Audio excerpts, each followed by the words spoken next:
अभी आप लोग गाना सुन रहे हैं मोनू अलबेला के माध्यम से, जिन्होंने अपनी कलम से सजा सजा के एक एक वर्ड को लिखे हैं, शुभ दयाल सोहरा जी। तो इनसे बात करते हैं, का हाल चल बा? बढ़िया, नमस्ते जी। भी देख रहा बा यूनियन लाइव न्यूज़ में बहुत अच्छा लगा था आज से मिल के। का नाम हमारा मोतीलाल जी। हाँ, यहाँ के बहुत अच्छा गाना लिखिला पहले तो, ओकरा बाद आज न्यूज रिपोर्टर हो गए रहुआ। ये कैसे अचानक इतना परिवर्तन? समय के परिवर्तन होला। अच्छा, चली रहुओ बहुत टीम में एने ओने कहनी, अभी राउर लागता माता रानी से हम अनुरोध करम कि राउर कामना मतलब पूर्ण होके। लगभग बहुत सारे सिंगर के साथ में हमने के आपको देखा गया और अभी आपका एक गाना मतलब वायरल हो रहा है। क्या आपका मन में आया कि खेसारी जी का टारगेट करके आप गाना मार्केट में टीआरपी पाना चाहते हैं?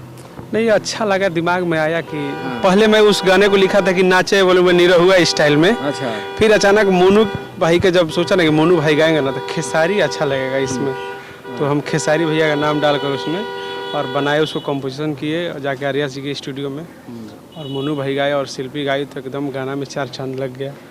और सब पब्लिक का प्यार है, जब गाना अच्छा लग जाता है, दिल में उतर जाता है, तो फिर तो।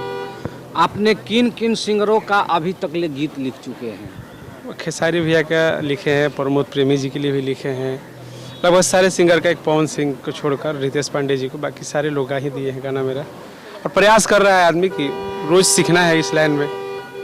तो बहुत सारा अच्छा प्रोजेक्ट खेसारी भैया का भी आ रहा है, मोनू जी का भी वायरल हो रहा है, वो गाना दर्शकों के बीच में आप सुनाइए। गाना वायरल हो रहा है मोनू जी का और भैया वंडर वर्ल्ड फिल्म से, भोजपुरी से, कि वीडियो बनाई हम अपना मोबाइल में जी, अपना मोबाइल में।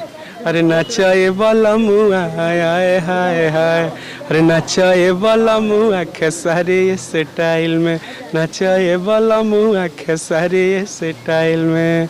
इस गाना को बहुत प्यार आशीर्वाद मिल रहा है और मैं चाहता हूँ कि इस गीत को आप लोग जल्दी से जल्दी 100 मिलियन करिए, ताकि हम सब एक साथ मिलकर पार्टी सेलिब्रेट करें। Thank you.